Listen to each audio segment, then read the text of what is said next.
story you are about to hear is true. Only the names have been changed to protect the innocent.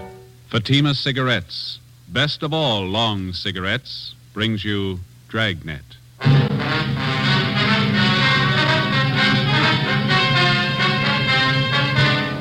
You're a detective sergeant. You're assigned a homicide detail. A newborn baby is taken from a hospital nursery. There's no trace of the infant. There's no trace of the abductor. Your job, find him. You'll be amazed when you compare Fatima with other long cigarettes. Buy a pack of Fatimas. You'll find they now cost the same. Light a Fatima. Your first puff will tell you... Ah, that's different. Yes, what a difference. In Fatima, the difference is quality. You see, Fatima is the quality king-size cigarette because it contains the finest Turkish and domestic tobaccos superbly blended. And Fatima is extra mild with a much different, much better flavor and aroma than any other long cigarette. Because of its quality, its extra mildness, its better flavor and aroma, Fatima has more than doubled its smokers coast to coast. Try comparing Fatima yourself. Fatimas now cost the same as other long cigarettes, but your first puff will tell you... Ah, that's different. Yes, in Fatima, the difference is quality. Ask your dealer for Fatima, the quality king-size cigarette. Best of all, long cigarettes. Start enjoying Fatima tomorrow.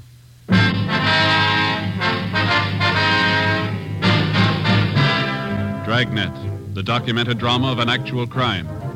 For the next 30 minutes, in cooperation with the Los Angeles Police Department, you will travel step by step on the side of the law through an actual case transcribed from official police files. From beginning to end, from crime to punishment, Dragnet is the story of your police force in action.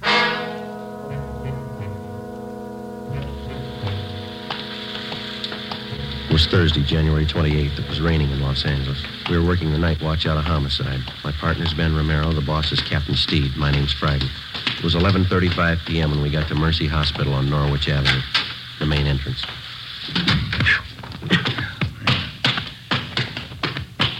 Better check at the desk. Yeah. 2B, right away, Eleanor. 2B, Wayne. Yes, sir? Police officers, we received a call from the hospital here. Oh, yes, sir. Right this way, please. Yes, ma'am.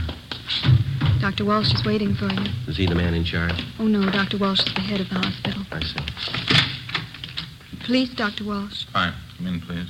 Come in. Thank you, miss. Yes. Dr. Walsh? How do you do? It's my partner, Sergeant Romero. My name's Friday. Yes, I've been waiting for you. You have a seat, please? Thank you. Thank you, sir.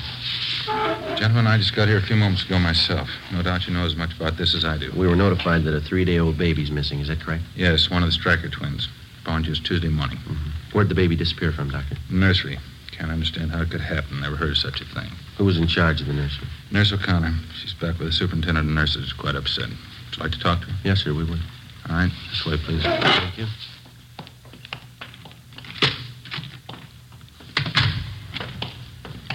Can't understand it. How could a baby disappear like that? Have the parents been notified? Father's on his way in now. We haven't told the mother yet. Mm-hmm. When did they first notice the baby was gone? I understand it was around 11 p.m. Call came into our office about 11:20. Go ahead, Sergeant. Nurse O'Connor? Yes, Dr. Walsh. These gentlemen are from the police department. Sergeant Romero, Sergeant Friday. Oh, you mean? What do you do? You want to know all about what happened tonight. You know, of course, it's a serious matter. Try to tell exactly how it happened. I'll try, Doctor. All right, officers. Thank you. Well, we know that you're probably pretty upset, nurse, now. You just relax and take your time. Yes, sir. When did you first notice that the Stryker baby was missing? Must have happened somewhere between 11 o'clock and 10 minutes past 11. I'm sure of that. How were you sure of that? I came on duty a few minutes before 11. I took the night reports as usual, and I started checking the orders and the formulas. I remember very well that both the Stryker twins were in their cribs at that time. Mm-hmm. Go on, please. I think it must have been about 5 minutes past 11 when I got this phone call from home. My mother's been sick lately. It was about her. How far did you have to go to answer the phone? About 10 feet down the hall from the nursery, just around the corner. Could you see the entrance to the nursery from where you were talking on the phone? No, sir, I couldn't. But I was only on the phone for a minute or two. As soon as I hung up, I came right back to the nursery. Was the telephone call actually from your mother? Yes, sir. My mother has a heart condition. She wanted me to be sure and have a prescription filled. What time was it when you got back to the nursery, owner? Can you remember that? It wasn't quite 10 minutes past 11. As I came back through the door into the nursery, I noticed right away one of the cribs was empty. One of the Stryker twins was gone. Is there more than one entrance to the nursery, Miss O'Connor? Yes, sir. There are 2 entrances, but at night one of them's kept locked. Mm-hmm. Is it possible that somebody in the hospital, maybe a doctor, took the baby for examination or some kind of treatment? No, sir. Just as soon as I noticed the baby was gone, I went to the head nurse, and the 2 of us contacted everybody in the hospital. No one knew anything about it. Well, is it possible that the child's mother could have come down from the 2nd floor and taken the baby? No, sir. Miss Stryker's been asleep since 10 o'clock. She's still asleep. Were there any other nurses or attendants working near the nursery when the baby disappeared? No. No reason for anyone besides myself to be around at that time. None of the cleaning people. They'd all gone home. Dr. Walsh, I wonder if we could have a look at the nursery now. Certainly, Sergeant. Want Nurse O'Connor to come along? Yes, would you please? Yes, sir. Thank you.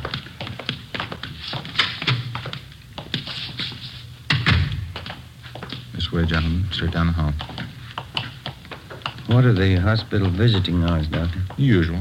2 until 4 in the afternoon, 7 to 9 in the evenings. Quite strict about that. Mm-hmm. Do you know if all the visitors had left the hospital by 9 o'clock tonight? Of course, I wasn't here, but the superintendent of nurses told me they'd all left by 9.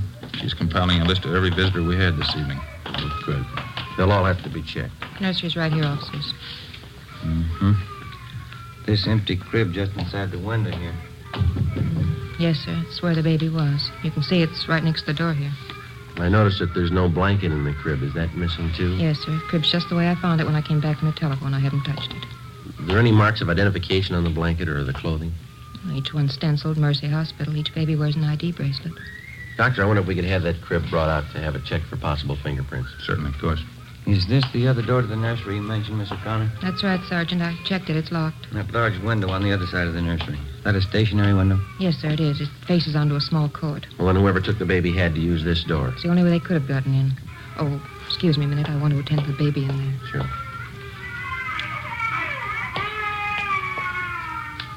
Listen to that, Jim. Yeah. Doctor, are there any other entrances open at night besides the main one? Not after 10 p.m., no.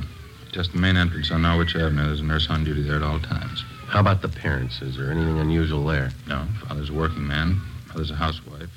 Both the babies are perfectly normal, nothing unusual at all. 3-day-old baby. They usually take a lot of careful handling, don't they? Yes, definitely. First week's always critical. And this thing, taking a 3-day-old infant out in this weather, cold, rain. Afraid the odds are all against the child. You're sure the main entrance was the only one open after 10 o'clock? Yes, I can't understand it. How could anyone get that baby out of that hospital? How could they? We're not sure they did.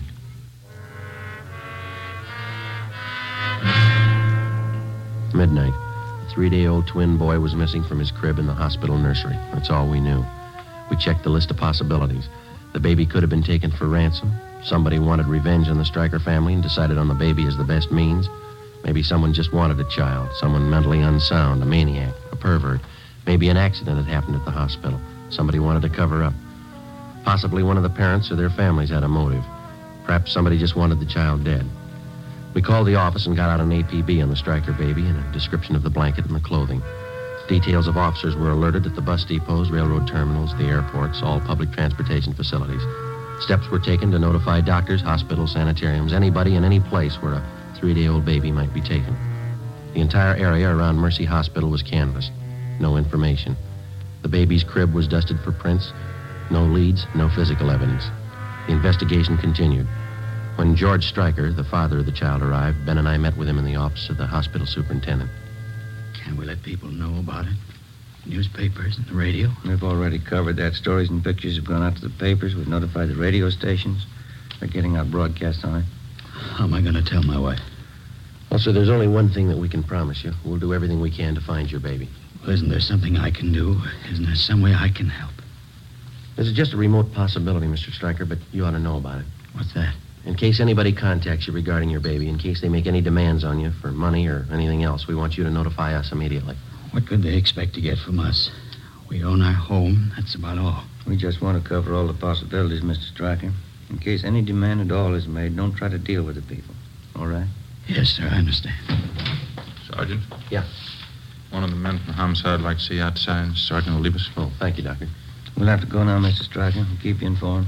All right, thank you. Joe? Yeah, I'll leave us. I think we got something back here. What's that? Encinas and I were the night watchman out back, the side of the hospital that faces on Stacy Avenue. Yeah. 2 doors back there, just off the street. One of them's open.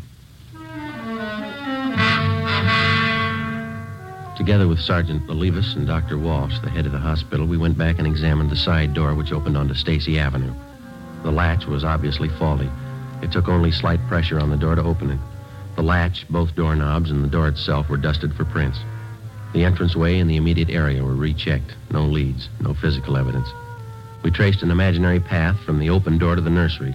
We came to the conclusion that it could have been possible for an abductor to enter the hospital, make his way to the nursery, take the child from its crib in the absence of the night nurse, and leave by the same side door without being seen.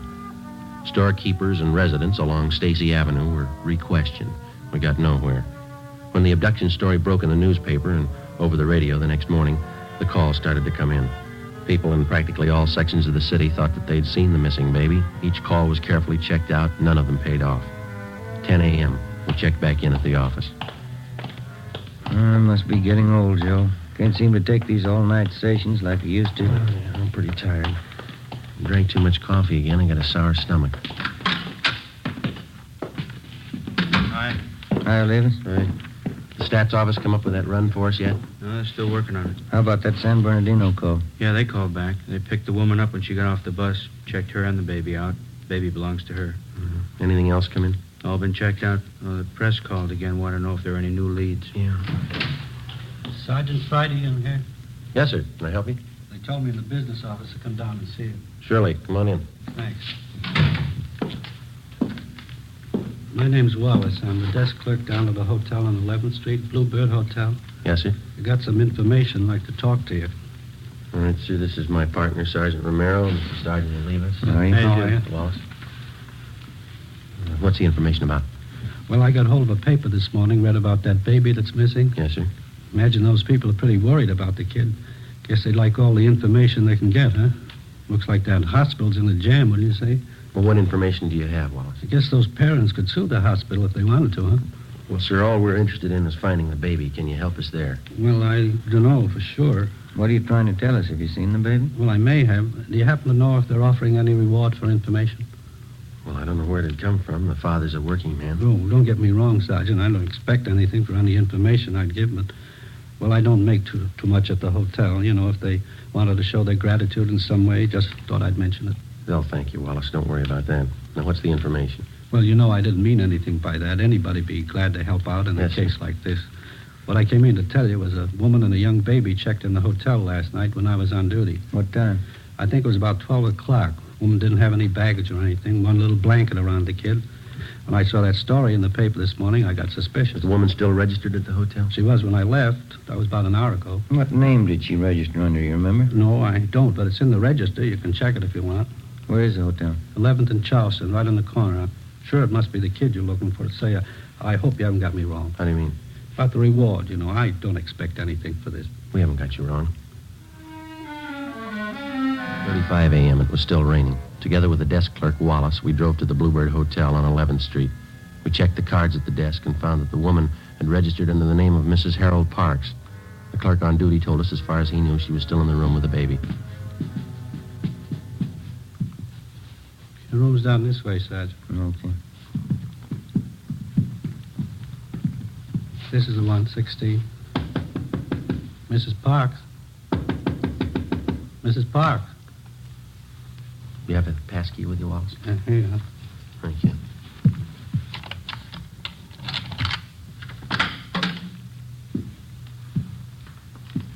There's nobody here. Wait a minute. What have you got? Small blanket. Check the lettering. Mercy Hospital.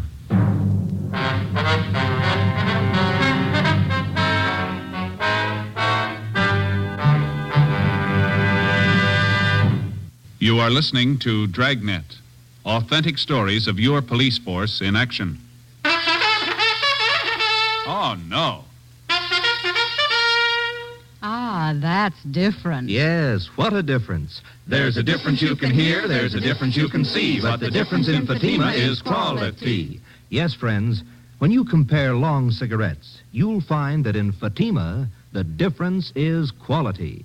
Quality of tobaccos, the finest Turkish and domestic varieties, extra mild and superbly blended to give you a much different, much better flavor and aroma than any other long cigarette. Quality of manufacture. Smooth, plump cigarettes rolled in the finest paper money can buy. Quality even to the appearance of the bright, clean yellow package, carefully wrapped and sealed to bring you Fatima's rich, fresh, extra mild flavor. Fatimas now cost the same as other long cigarettes, but your first puff will tell you, Ah, that's different. Yes, in Fatima, the difference is quality.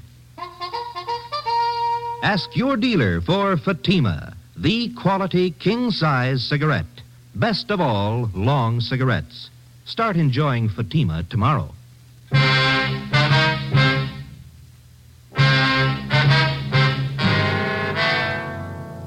Friday, January 29th, 11 a.m. We were unable to locate the woman who had registered at the hotel under the name of Mrs. Parks. There was no sign of the baby. The blanket we found in the room was identified by hospital personnel as the same type used in the nursery. The room was checked for fingerprints and physical evidence. We found nothing. People in adjoining rooms were questioned, but they could give us no information. We got a description of the woman who used the name Mrs. Parks from the desk clerk, and we got out an all-points bulletin on her. Her hotel registration card was checked for handwriting and fingerprints. Captain Steed ordered an immediate canvass of all hotels, apartments, and rooming houses in the central area. The hotel clerks were shown mug shots of possible suspects. They failed to identify any of them. 3 p.m. Friday, the search for the Stryker baby went on. Yeah, checked out all right. Okay, Gil, thanks. Anything? Gil and Zanus checked that Wilshire call. It's another phone. Might have something, fellas. Yeah? Ruiz and I were making the rounds of hotels out along Pico. Stopped at a drugstore for a cup of coffee. Mm-hmm. We talked to druggists while we were there. Had a pretty good story for us. You got a light? Yeah. Here you go. Thanks. This drugstore is 2 blocks from the hotel where the woman stayed. It's open all night. And the druggist told us a woman answering this Mrs. Parks' description came in about 1:30 a.m. Bought a whole raft of stuff. Mm-hmm. How do you mean? What kind of stuff? Well, everything for a baby. Bottles, nipples, dextrose, oil powder, all that stuff. Was he sure of the woman's description? He gave it to us before we'd even mentioned what this Mrs. Parks looked like. Right down to the color of her coat. Did she have the baby with her when she bought this stuff? The druggist said no. She even asked him if she could buy canned milk there. Where does it lead? How do you mean? Does he have any idea where the woman came from, where she went? No, but he said if she came back in again, he'd call us right away. He's going to notify the other clerks, too. They'll keep us posted if anything turns up. I get it. Homicide, Friday.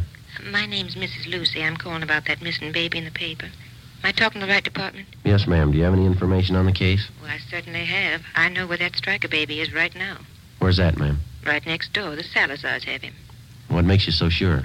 It's perfectly obvious, that's all. It's not their baby. Why do you say that? That baby they have no more looks like Mr. Salazar. Mrs. Salazar and mine do. How do you mean, Mrs. Lucy? It's very simple. Mr. Salazar is dark, quite dark. Dark hair, dark eyes, dark complexion. His wife's the same way. Yes, ma'am. Baby they have is a blonde.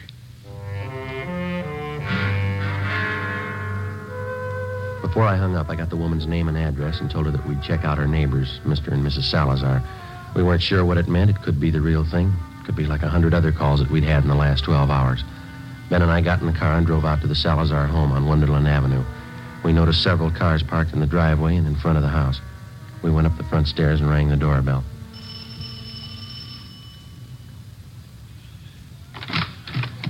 Yes, sir? Come on in, please. We'd like to speak to Mr. Salazar. Yes, sir, that's me. Come on in. Thank you. Come inside. Let me fix you a drink. You're late, huh? No, thank you. We're police officers, Mr. Salazar. I'd like to ask you a few questions. Oh? What's the matter? We making too much noise for the neighbors? No, it's not that, sir. Just like to ask you a few questions. Someplace we can talk. Well, I have to take care of the guests, you know. We have this party here. My son was baptized today, my first son. That's why we're having a party. Yes, sir. We're sorry to interrupt, but this is pretty important. It won't take very long. Well, all right. I guess they can get along for a few minutes. Back here in the kitchen. It's probably the quietest place. Fine. Back this way, officer? Fine.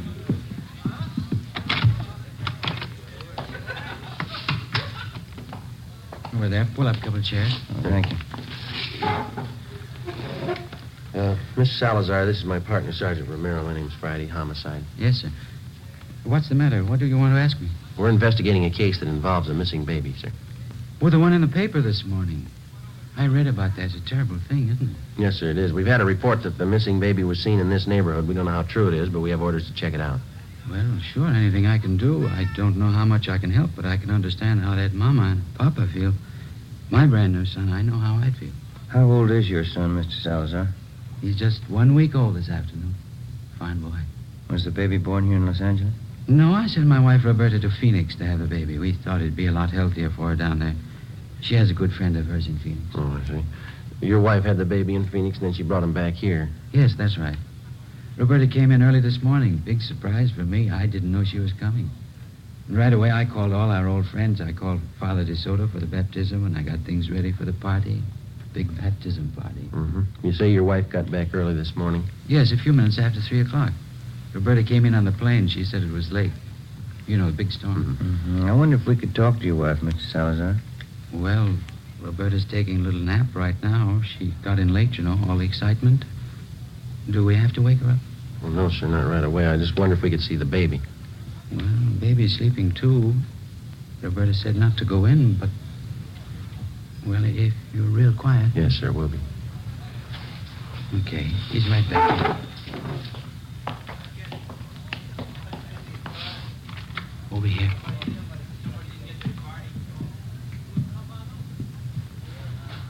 Let me pull the blanket down. There he is. Big fella, huh? He's blonde. Huh? What do you think, Joe? I think he's got a twin. 5 p.m., Harlan Stahl from Latent Fingerprints arrived at the Salazar home. The footprint of the missing child taken at the time of birth was compared with the print from the child the Salazars had. The prints were identical. The missing baby had been found. 5:20 p.m. Ben and I talked with Mrs. Salazar in the kitchen of her home. The christening party went on. I don't think I understand what this is all about, officer. What has my baby got to do with all this? You know as well as we do, Miss Salazar. That baby in there, it doesn't belong to you. It's not yours. What do you mean it's not mine? Of course it's my baby. My husband's and mine. I just brought him from Phoenix last night. That's where the baby was born. What are you trying to do to me? That baby isn't yours, Mrs. Salazar. Now, you know that. It was taken from the hospital. How about the truth? You don't know what you're saying. You don't know what you're talking about. It's my baby. He was baptized today. Juan Tomas Salazar. It's my baby. This is a pretty serious matter, ma'am. The baby's footprint has been checked out. The child belongs to a Mrs. Stryker. We want to know how you happen to have him. Because he's my baby. That's why I have him. You don't know what a mistake you're making. He's my baby. I brought him from Phoenix last night. You can ask my husband. He'll tell you. A woman checked in at the Bluebird Hotel on 11th Street about midnight last night, Mrs. Salazar. She had a young baby with her.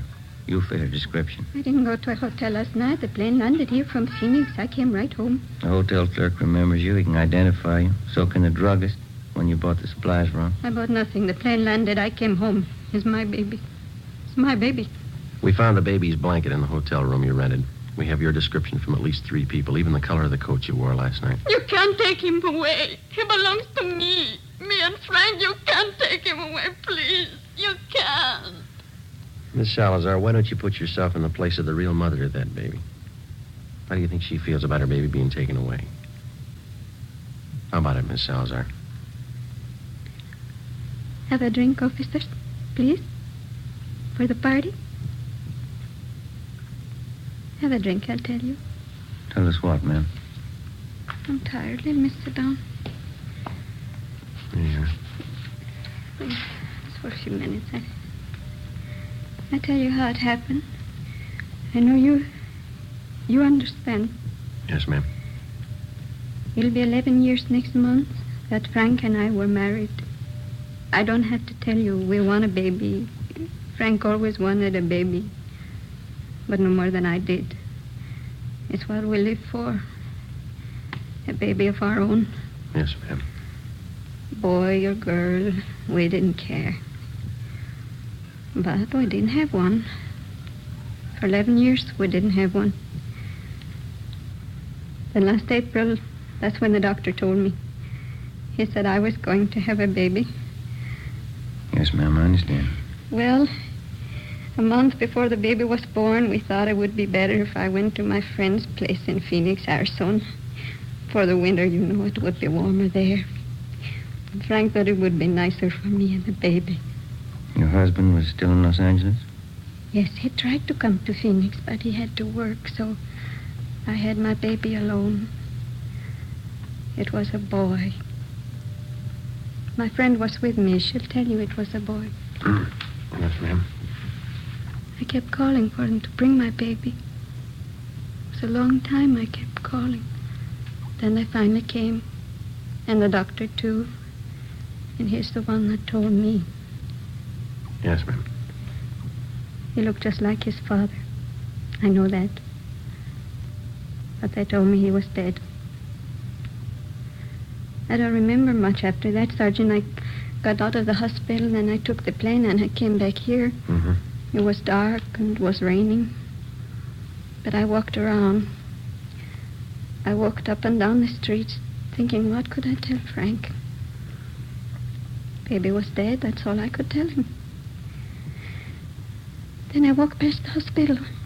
That was Mercy Hospital, huh? Yes. And it was raining. And I could see all those babies inside, warm and in their cribs. And I wanted just one of them. Just one for Frank and me. So I went in the side door and I found the nursery. And when the nurse was gone, I took him and left. My baby. I went to the hotel to keep him out of the rain, and when it cleared a little, I took him home. I took him home to Frank. I took my baby home. That's why you want my baby, isn't it? Because I took him? Because my baby died and I took him? Everything will be all right, Miss Salazar. I think we can straighten it out. Roberta, you talked to the officers? Frank, what do you want me to say? It'll be all right, officers. Won't everything be all right? Yes, sir. I think we can work it out. What could I tell you, Frank? What was there to say to you? It's all right, honey. It's all right. I'll go out and tell the people now. And what can you say? What can you tell them? Party's over. It's just a mistake. The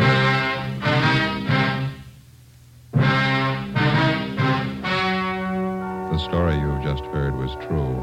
Only the names were changed to protect the innocent. In a moment, the results of the trial. Now, here is our star, Jack Webb. Thank you. Last week, I asked you to write me if your cigarette dealer was out of Fatima's. Well, you did, and we've done something about it.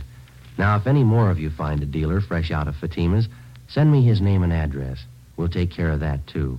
Write me, Jack Webb, Post Office Box 951, Hollywood 28. And, Mr. Dealer, don't wait another day. Step up your Fatima order for Thanksgiving and the coming holidays. Get in on the increasing demand for Fatima, the quality long cigarette.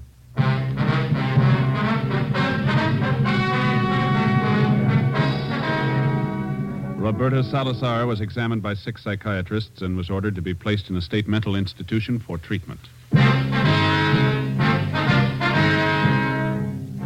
You have just heard Dragnet, a series of authentic cases, portions transcribed from official files. Technical advice comes from the Office of Chief of Police W.H. Parker, Los Angeles Police Department. Coming up, We the People, then Screen Directors Playhouse on NBC.